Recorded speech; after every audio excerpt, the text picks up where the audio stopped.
శ్రీ సచ్చిదానంద సద్గురు సాయినాథ్ మహారాజ్కి జై. Hi friends, నేను మీ నాగచంద్రికాని. శ్రీ గురు చరిత్ర అధ్యాయం 2.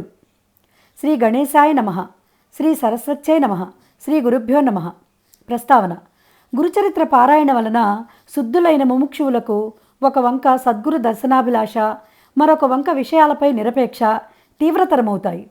అప్పుడు మొదట స్వప్నంలోనూ తర్వాత ప్రత్యక్షంగానూ గురుదర్శనము లభిస్తుంది. ఆ గురువు కూడా అనన్య గురుభక్తి చేత జీవన్ముక్తుడై ఉంటాడు. అట్టి సద్గురువు తారసిల్లినప్పుడు మన హృదయం ఆయనను నిస్సందేహంగా గుర్తిస్తుంది. వేరు నిదర్శనాలు అవసరం లేకనే కేవలం దర్శనమాత్రం చేతనే శాంతి ఆనందాలు కలుగుతాయి. అటుపైన వారి పట్ల మనకు కలిగిన భావాన్ని నిశ్చలంగా నిలుచుకోవాలి. అందుకు కూడా వారి లీలలు, చరిత్ర పారాయణ, చింతనలే సాధనాలు. అంతటి పూర్ణ గురుని తెలిపే అనన్య గురుభక్తుడు లభించడం కూడా మన జీవితాకాశంలో ఉదయిస్తున్న గురుకృపకు చిహ్నమే. అంటే గురుచరిత్ర పారాయణం చేసే అవకాశం కూడా ఇట్టిదేనన్నమాట. ఈ అధ్యాయంలోని గురుసేవ వృత్తాంతం కల్పితం కాదు. శ్రీ షిరిడీ సాయినాథుని గురుసేవ అక్షరాల అలానే ఉండటం గమనార్హం. సద్గురు సేవ అనుగ్రహం వలన సచ్చిష్యుడు క్షణంలో వేదాంగ పారంగతుడు అవ్వచ్చని, అతనికి సకల సిద్ధులు ప్రాప్తిస్తాయని పతంజలి మొదలగున మహర్షులు వ్రాసిన యోగశాస్త్ర గ్రంథాలు, శ్రీ గురుగీత కూడా చెబుతున్నాయి. శ్రీ అక్కల్కోట స్వామి, తాజుద్దీన్ బాబా మొదలగున వారి చరిత్రల్లో కూడా ఇందుకెన్నో తార్కాణాలు చూడవచ్చు. కథారంభము: స్వప్నంలో జడలు, విభూతి, పులితోలు ధరించి దర్శనమిచ్చిన ఆ మూర్తి నామధారకుని మనస్సుపై చెరగరాని ముద్ర వేసుకున్నది. ఆయనను ప్రత్యక్షంగా దర్శించాలన్న ఆవేదన అతనిలో తీవ్రమైంది. అతడు కొద్ది దూరం వెళ్ళేసరికి ఒకచోట కృపాకరుడు, ద్వంద్వాతీతుడు అయిన ఒక యోగి పుంగవుడు కనిపించాడు. ఆయన పీతాంబరము, దానిపై పులిచర్మము, దేహమంతటా విభూతి, జడలు ధరించి ఉన్నాడు.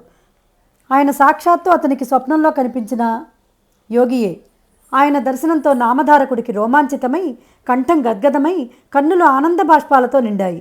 అతడు పారవస్యంతో నమస్కరించి, స్వామి, నేను శ్రీగురుని దర్శనం కోసం తప్పించి అది లభించకుంటే మరణించాలనుకున్నాను. కానీ స్వప్నంలో మీ దర్శనం అవగానే నా హృదయంలో సంతోషం ఉప్పొంగింది. కనుక నా దుఃఖం పోగొట్టగలవారు మీరేనని స్పష్టమైంది. స్వామి, నాకు తల్లి, తండ్రి, భయహారకుడు, పోషకుడు, ఆచార్యుడు అన్నీ మీరే. వేరు దిక్కులేదు. నా అదృష్టం వలన మీ దర్శనమైంది. మానవులకు సిరి సంపదలు ఉన్నప్పుడు మాత్రమే బంధుమిత్రులు దగ్గరవుతారు. ఆపత్ సమయంలో అందరూ వదిలిపెడతారు. సజ్జనులు మాత్రమే అట్టి సమయంలో ఆదరిస్తారు. ఇంతటి కష్ట పరిస్థితిలో నాకు మీరు లభించారు. యోగీశ్వర, అజ్ఞానం అనే చీకటిని నశింపజేయగల జ్ఞానజ్యోతి స్వరూపులు మీరు. నా పేరు నామధారక శర్మ. తమ పేరేమి, ఎక్కడి నుండి వస్తున్నారు, ఎక్కడికి వెళ్తున్నారు అని అడిగాడు. ఆ యోగి ఇలా చెప్పారు: నాయనా, ఎవరి భక్తులు తప్పక భుక్తిని, ముక్తిని పొంది తీరుతారో, ఎవరిని యోగులు కూడా ధ్యానిస్తారో అట్టి త్రిమూర్తి అవతారమైన శ్రీ నృసింహ సరస్వతి స్వామి శిష్యుణ్ణి నేను. ఆయనయే సద్గురువు. తనను ఆశ్రయించిన వారికి సకల సంపదలు, సౌఖ్యాలు అనుగ్రహిస్తారు. నన్ను సిద్ధుడంటారు. లోకానుగ్రహార్థం భూలోక, సురలోకాల్లో తీర్థయాత్రలు చేస్తూ ఉంటాను. నామధారకుడు స్వామి శ్రీ నృసింహ సరస్వతి స్వామి మహిమ గురించి ఎందరో చెప్పగా విన్నాను. మా వంశీయులందరూ ఆయన భక్తులే. అందువల్లనే నాకు ఆయన యందు భక్తి కలిగింది. నేను ఎల్లప్పుడూ ఆయనను స్మరిస్తున్నాను. కానీ నేనెంత కష్టాల్లో ఉన్నా, నేనెంతగా ఆయనను ప్రార్థించినా నన్ను ఆయన అనుగ్రహించలేదేమి, ఆయన నాపై ఆగ్రహించారెందుకు అని అడిగాడు. సిద్ధయోగి వాత్సల్యంతో ఇలా అన్నారు: విప్రుడా, నేను చెప్పేది శ్రద్ధగా విని ఎప్పుడూ గుర్తుంచుకో. భక్త వత్సలుడైన సద్గురువు తన కృపను అన్ని జీవులపైన ఎల్లప్పుడూ వర్షిస్తూనే ఉంటాడు. అందులో ఎట్టి లోపము ఉండదు. ఆయన కృపకు పాత్రులైన వారికే గాక వారి వంశంలో కూడా ఎవరికి ఎట్టి దైన్యమూ కలుగదు. ఆయనను సేవించినా నీ ధైర్యం పోలేదంటే ఎంతో ఆశ్చర్యంగా ఉన్నది. నీవు మనసులో ఆయనను సంశయించి ఉండాలి. అందువల్లనే నీకిన్ని కష్టాలు వచ్చాయి. త్రికరణ శుద్ధిగా ఆయననే నమ్మి సేవించేవారికి ఎట్టి కొరవ ఉండజాలదు. నీ గురుభక్తి ఇంకా దృఢం కాలేదు. శ్రద్ధ లేనివాడు, సంశయాత్మకుడు ఎవరి చేత ఎన్నడూ అంగీకరించబడడు. శ్రీగురుడు త్రిమూర్తి స్వరూపము. బ్రహ్మ, విష్ణు, రుద్రులు తమ భక్తునిపై కోపించినా సద్గురువు తన భక్తుని వ్యాసంగా రక్షించగలడు. కానీ ఆ సద్గురువే కోపిస్తే వారిని రక్షించగలవారు మరెవ్వరూ లేరు. అయినా ఆయన ఎన్నడూ ఎవరిపైనా కోపించడు.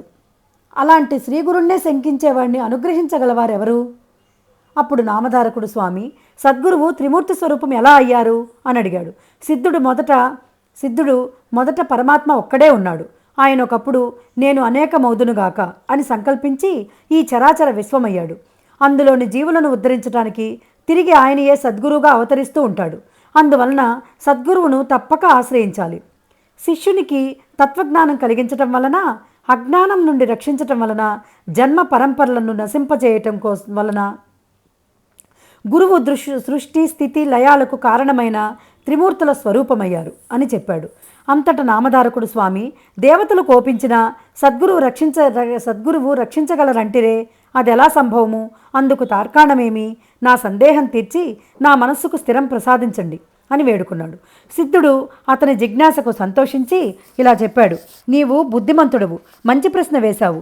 మొదట ఒక్కడుగానున్న పరమాత్మ తాను అనేకమవటం అవ్వాలని సంకల్పించాడు. ఆ సంకల్పమే ఈ జగత్తును సృష్టించిన మాయాశక్తి. మొదట ఆ నారాయణుని నాభి నుండి ఒక కమలము, దాని నుండి బ్రహ్మ పుట్టారు. అతడు శ్రీ మహావిష్ణువు యొక్క ఆజ్ఞను అనుసరించి ఆయన నుండి వెలువడిన వేదాలలో వివరించబడిన రీతిన విశ్వమంతటినీ సృష్టించాడు. మొదట ఆయన బ్రహ్మనిష్ఠులైన సనక, సనందన, సనత్కుమార, సనత్సు జాతులను, తర్వాత ప్రజాపతులైన మరీచి, అత్రి, అంగీరస, పులహ, పులస్త్య, క్రతు, వశిష్ఠులను సృష్టించాడు. తర్వాత ముల్లోకాలను, దేవతలను, నానా విధములైన జీవరాశిని, మానవులను సృష్టించాడు. వారి వారి పూర్వజన్మ సంస్కారములను అనుసరించి ఉత్తమమైన వర్ణాశ్రమ ధర్మాలను ఏర్పరిచాడు. అలాగే 4 యుగాలను సృష్టించి క్రమపద్ధతిని వాటిని భూమిపై ప్రవర్తింపజేశాడు. మొదటగా ఆయన సత్యమే ఆకారముగా కలిగి యజ్ఞోపవీతము, ఆభరణాలు ధరించి ఉన్న కృతయుగాన్ని భూలోకంలో 17,28,000 సంవత్సరాలు ప్రవర్తించరమ్మని ఆదేశించాడు. జ్ఞాన వైరాగ్యాలు ఈ కృతయుగ లక్షణాలు. అది పూర్తయ్యాక ఆయన దృఢమైన శరీరము కలిగి ఉండి చేతిలో యజ్ఞ సామాగ్రి ధరించిన త్రేతాయుగాన్ని పిలిచి భూమిపై 12,96,000 సంవత్సరములు తన ధర్మాన్ని ప్రవర్తింపజేయమని ఆదేశించాడు. అందుకే ఆ యుగంలో అందరూ ధర్మశాస్త్రం ఎరిగి యజ్ఞ యాగాదులను అనుష్ఠించారు. అటు తర్వాత బ్రహ్మ ఖడ్గము, మంచముకోడు, ధనుర్బాణాలు ధరించిన ద్వాపరయుగాన్ని పిలిచి భూమిపై 8,64,000 సంవత్సరాలు తన ధర్మాన్ని ప్రవర్తింపచేయమని ఆదేశించాడు. అందుకే ఆ యుగంలో శాంతి, ఉగ్రత్వము, దయ, కాఠిన్యము మొదలగున పరస్పర విరుద్ధములైన గుణాలతో మానవులు జీవించారు. అటు తర్వాత బ్రహ్మదేవుడు కలిపురుషుని పిలిచాడు. ఈ కలిపురుషుడు మలినుడు. తగవులంటే అతడికి ఎంతో ఇష్టం. కలి అంటేనే తగవు అని అర్థం. అతడు క్రూరుడు, వైరాగ్యమే లేనివాడు, పవిత్రత అంటేనే గిట్టనివాడు. అతడు తన ఎడమ చేతితో తన మర్మావయవాన్ని, కుడి చేతితో నాల్కను పట్టుకొని ఆనందంతో గంతులు వేస్తూ వచ్చాడు. పిశాచ రూపం గల అతన్ని చూచి బ్రహ్మ నవ్వి వికృతమైన అతని చేష్టకు అర్థమేమిటని అడిగాడు. కలిపురుషుడు, నేను మానవులందరినీ కాముకులుగాను, జిహ్వా చాపల్యం కలవారుగాను చేసి వారు ఉత్తమగతి పొందకుండా చూస్తానని ప్రతిజ్ఞ పూనాను. అదే నా ఈ చేష్టకు అర్థం అన్నాడు. అప్పుడు బ్రహ్మ అతనిని భూలోకానికి వెళ్ళి అక్కడ 4,32,000 సంవత్సరములు అతని ధర్మాన్ని ప్రవర్తింపజేయమని ఆదేశించాడు. అప్పుడు కలిపురుషుడు భయపడి, స్వామి, నేను నిద్ర, కలహము, దుఃఖములంటే ఇష్టపడేవాడిని, సిగ్గులేనివాడను. ఇతరుల వస్తువులను, స్త్రీలను అపహరించేవారు, దంభము, మాత్సర్యము గలవారు, కొంగజపం చేసే దొంగ సన్యాసులు, నమ్మిన వారికి ద్రోహం చేసేవారు, ధర్మాచరణకు అవసరమైన పదార్థాలను నాశనం చేసేవారు, స్త్రీ పుత్ర ధన వ్యామోహాల్లో చిక్కినవారు, వేదశాస్త్రాలను నిందించేవారు, శివకేశవులు వేరని తలచి వారిని దూషించేవారు నాకెంతో ఇష్టలు. పుణ్యకార్యాలు చేసేవారు, ధర్మాన్ని పాటించేవారు నాకు శత్రువులు. ఎందరో ధర్మపరులున్న భూలోకానికి నేనెలా వెళ్ళగలను? బ్రహ్మజ్ఞానులను, భక్తులను, చిత్తశుద్ధితో జపధ్యానాదులు చేసేవారిని చూస్తేనే భయంతో నాకు వణుకు పుడుతుంది అన్నాడు. అప్పుడు బ్రహ్మకలి, నీవు భూలోకంలో ధర్మమాచరించే వారిని విడిచిపెట్టి తదితరుల్లోని అధర్మాన్ని అనుసరించి వారిని లోబరుచుకొని నీ ధర్మాన్ని ప్రవర్తింపజేయి. శివకేశవులొక్కరేనని తెలిసి పూజించేవారిని, తల్లి తండ్రి గురువులను సేవించేవారిని, కాశీలో నివసించేవారిని, గోవు, తులసి మొదలగున వాటిని పూజించేవారిని, వేద శాస్త్ర పురాణ స్మృతులను ఆసక్తితో విని వివేకం పొంది ధర్మమాచరించేవారిని నీవు బాధించవద్దు. ప్రత్యేకించి గురుసేవ యందు దీక్ష వహించిన వారిని, గురుభక్తులను నీవేమీ చేయలేవు. నీవు వారిని బాధించవద్దు.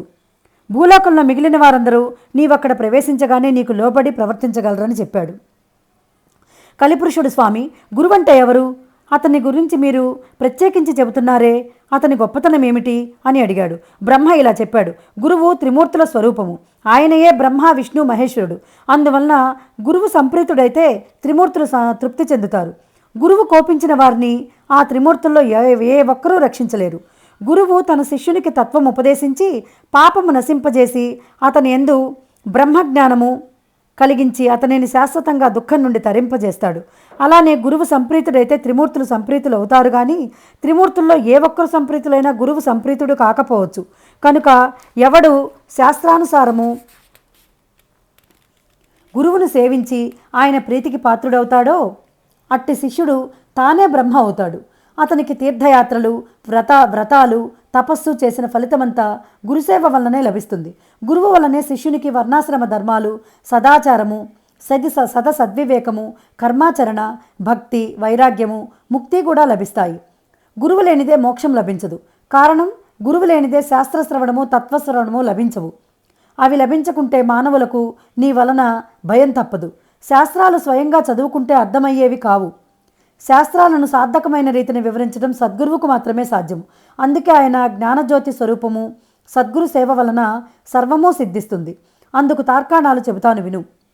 పూర్వం గోదావరి తీరంలో అంగీరస మహర్షి ఆశ్రమంలో అనేక మంది సద్బ్రాహ్మణులు, వ్రతదీక్ష పూనిన వారు, తపస్సులు ఉండేవారు. వారిలో పైలుని కుమారుడు వేదధర్ముడనే ముని ఉండేవాడు. ఆయనకెందరో శిష్యులు ఉండేవారు. ఒకసారి ఆయన తన శిష్యుల భక్తి శ్రద్ధలను పరీక్షించదలిచి అందరినీ పిలిచి ఇలా అన్నారు: పూర్వజన్మ పాపాలలో ఎక్కువ భాగం ఈ జన్మలో తపస్సుతో నశింపజేసుకున్నాను. మిగిలి ఉన్న కొంచెము అనుభవిస్తే గానీ తీరదు. ఒకవేళ దాన్ని నా తపశ్శక్తితో పోగొట్టుకున్నా అది నా మోక్షానికి విఘ్నం కలిగిస్తుంది. అందువల్ల నేను సర్వపాపహరమైన కాశీనగరానికి వెళ్ళి ఆ కర్మశేషం అనుభవించి దాన్ని నశింపజేసుకుంటాను. అక్కడ నా పూర్వ పాపాన్ని అనుసరించి గళిత్ కుష్ఠరోగిని, కుట్టివాడిని, గుడ్డివాడిని అయ్యి 21 సంవత్సరముల కర్మఫలం అనుభవిస్తాను. అంతకాలము అక్కడ నాకు తోడుగా ఉండి సేవ చేయగలవారు మీలో ఎవరున్నారు? గురుసేవలో లోపమొస్తే ఏం ప్రమాదమోనన్న భయంతో శిష్యులంతా మౌనం వహించారు. దీపకుడు అనే శిష్యుడు ఆయనకు నమస్కరించి, స్వామి, మోక్షానికి విఘ్నం కలిగించే పాపశేషం ఉంచుకోరాదు. కానీ మీరు అనుమతిస్తే మీ బదులు ఆ పాపం నేనే అనుభవించి మీకు సేవ చేస్తాను, అనుగ్రహించండి అని విన్నవించుకున్నాడు. అప్పుడు ఆ గురువు సంతోషించి, ఈ పాపం నేను అనుభవించవలసినదే, వేరొకరు అనుభవిస్తే తీరదు. రోగి కంటే అతనికి సేవ చేసేవారి కష్టమే ఎక్కువ. అందుకు ఇష్టమైతే నీవు నాతో కూడా రావచ్చు అన్నారు. దీపకుడు అంగీకరించి గురువును కాశీకి తీసుకువెళ్ళాడు. అక్కడ వేదధర్ముడు మణికర్ణికా ఘట్టంలో స్నానం చేసి మణికర్ణికకు నమస్కరించి విశ్వనాథుని పూజించాడు. అటు తర్వాత కంబలాస్వతర ప్రదేశంలో దీపకుడు నిర్మించిన కుటీరంలో నివసించసాగాడు. వెంటనే ఆయనకు గళత్ కుష్ఠరోగము, కుంటితనము, గుడ్డితనము వచ్చాయి. ఆయన శరీరమంతా కుష్ఠరోగంతో కుళ్ళిపోయి పురుగులు పడి దుర్వాసన కొట్టసాగింది. దానికి తోడు మతిస్థిమితం కూడా తప్పింది. సహజంగా ఎంతో ప్రేమమూర్తి అయిన ఆ ముని ఎంతో క్రూరంగా ప్రవర్తించసాగాడు. దీపకుడు మాత్రం తన గురువు సాక్షాత్తు విశ్వనాథుడని విశ్వసించి నిత్యము ఆయన శరీరం శుభ్రం చేసి సర్వోపచారాలతో పూజ చేసి అన్నం తెచ్చి పెడుతూ ఉండేవాడు. ఆ ముని మాత్రం అతనిని ఎన్నో రీతులు బాధిస్తూ ఉండేవాడు. అతడు మంచి అన్నం తెచ్చినా కూడా కొంచెమే తెచ్చాడని కోపించి ముని దాన్ని నేలపై విసిరి కొట్టేవారు. దీపకుడు ఎక్కువగా భోజనం తెచ్చినప్పుడు ఆయన దాన్ని రుచి చూచి బాగాలేదని విసిరి కొట్టి రుచికరమైన భోజనం తెచ్చిపెట్టమని వేధించేవారు. ఒక్కొక్కప్పుడు ప్రేమతో, అబ్బాయి, నీవు ఉత్తమ శిష్యుడివి, నా కోసం నీవెంతో కష్టపడుతున్నావు అని లాలించేవారు. కానీ మరుక్షణమే కోపించి, దుర్మార్గుడా, నీవు నన్నెంతో పీడిస్తున్నావు, నీవు వెళ్ళిపో, నా శరీరంలో దుర్వాసన పోయేలా కడగటం లేదు, అందువలన ఈగలు నన్ను కుడుతున్నాయి, తోలకుండా చూస్తావేమి అని కసురుతారు. దీపకుడు ఆ పని చేయబోతే ఆయన, దుష్టుడా, ఆకలితో నా ప్రాణం పోతున్నది, ఇంకా భిక్షకు పోయి అన్నం తీసుకురాలేదేమి అని తిట్టేవారు, కొట్టేవారు. దీపకుడు మాత్రం కొంచెం కూడా చలించలేదు. పాపం ఎక్కువగా ఉన్నవారికి కష్టాలతో పాటు దుష్టత్వం కూడా కలుగుతుందని తెలుసుకొని దీపకుడు గురువును భక్తితో సేవిస్తున్నాడు. గురువే సకల దేవతా స్వరూపమని నమ్మిన అతడు కాశీక్షేత్ర యాత్ర కూడా చేయక అతడి దేవతలను దర్శించక గురుసేవలోనే లీనమయ్యాడు. అతడు ఎవరితోనూ మాట్లాడేవాడు కాదు. తన శరీరానికి కావలసిన పనులు కూడా చేసుకునేవాడు కాదు. ఒకనాడు కాశీ విశ్వనాథుడు అతని గురుభక్తికి మెచ్చి దర్శనమిచ్చి వరం కోరుకోమన్నాడు. అతడు తన గురుదేవుని అనుజ్ఞ లేకుండా ఎట్టి వరము కోరలేనన్నాడు. తన గురువు వద్దకు వెళ్ళి వారి వ్యాధి తగ్గేలా తాను వరం కోరుకోవటం ఆయనకు ఇష్టమేనా అని వేదధర్ముణ్ణి విచారించాడు. అప్పుడు ఆయన, ఏమిరా, నా సేవ చేయటం నీకు అంత కష్టంగా ఉందా? నా కోసం నీవెట్టి వరము కోరనక్కర్లేదు. వరం వలన ఈ రోగం పోగొట్టుకుంటే దానిని మరొక జన్మలో అనుభవించవలసి వస్తున్నదని శాస్త్రం చెబుతోంది. కనుక నేను ఈ జన్మలోనే ఈ పాపం అనుభవించి నా మోక్షానికి ఆటంకం తొలగించుకుంటాను అని చెప్పారు. కాశీ విశ్వనాథుడు దీపకుని ద్వారా ఆ విషయం తెలుసుకొని నిర్వాణ మండపానికి వచ్చి దేవతలందరి సమక్షంలో ఆశ్చర్యంతో ఆ విషయం విష్ణుమూర్తితో చెప్పాడు. విష్ణుమూర్తి ఆనందించి ఆ గురు శిష్యులను చూడటానికి వెళ్ళాడు. ఆయనను చూడగానే దీపకుడు నమస్కరించి, స్వామి, వరాలు కోరి మీకోసం తపస్సు చేస్తున్న వారిని ఉపేక్షించి మిమ్మల్ని ఎన్నడూ సేవించని నాకు దర్శనమిచ్చారేమి అని అడిగాడు. విష్ణుమూర్తి, నాయన, గురువును భక్తితో సేవిస్తే నన్ను సేవించినట్లే. అట్టి శిష్యోత్తమునకు నేను అధీనుడను. తల్లిదండ్రులను, విద్వాంసులను, విప్రులను, తపస్సులను, యతులను పూజించేవారు, పతియే దైవమని విశ్వసించి అతన్ని సేవించే పతివ్రతలు కూడా నన్ను సేవించిన వారే అవుతారు అని చెప్పి వరం కోరుకోమన్నాడు. దీపకుడు ఆయనకు నమస్కరించి, గురువే సకల దేవతా స్వరూపమని, సకల తీర్థ స్వరూపి అని వేదాలు శాస్త్రాలు చెబుతున్నాయి. మీరిచ్చే వరం గురువు ఇవ్వగలడు కదా అన్నాడు. శ్రీమన్నారాయణుడు, మేమిద్దరము ఒక్కటే. మా ఇద్దరి సంతోషం కోసం వరం కోరుకో. నేను అది ప్రసాదించి ఎల్లప్పుడూ నీ ఆధీనంలోనే ఉంటాను అన్నాడు. దీపకుడు, స్వామి, అలా అయితే నా గురుభక్తి నిరంతరము వృద్ధి చెందేలా అనుగ్రహించు అని కోరాడు. విష్ణువు సంతోషించి, నీవు గురుసేవ వలన తరించావు. నీవు ఈ లోకంలోనే బ్రహ్మానందము పొందగలవు.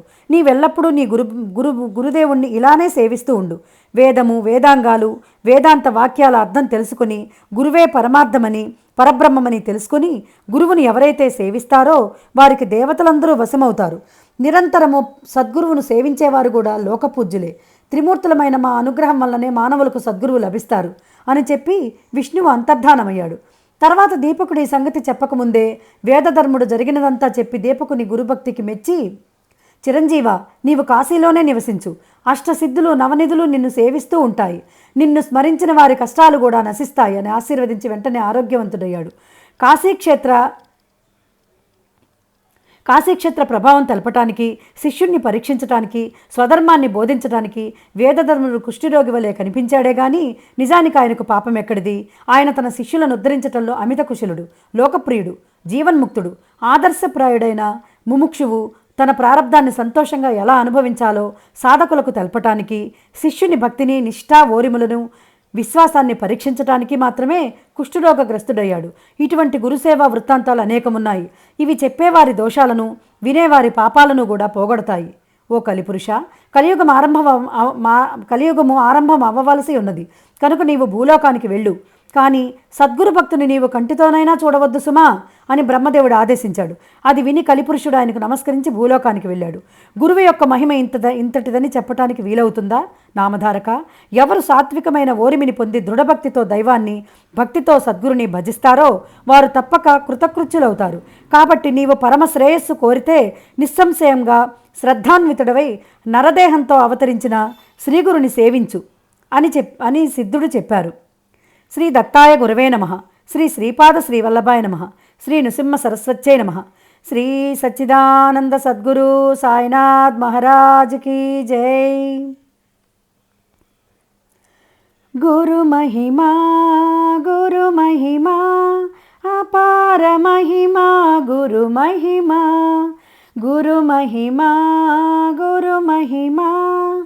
అపార మహిమా, గురు మహిమా.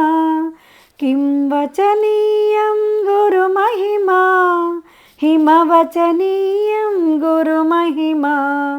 కిం వచనీయం గురు మహిమా, హిమవచనీయం గురు మహిమా.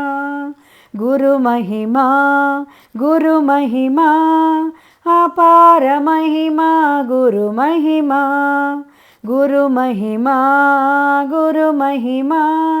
అపార మహిమా, గురు మహిమా. సచ్చిదానందం గురు మహిమా, పతిత పావనం గురు మహిమా. సచ్చిదానందం గురు మహిమా, పతిత పావనం గురు మహిమా. గురు మహిమా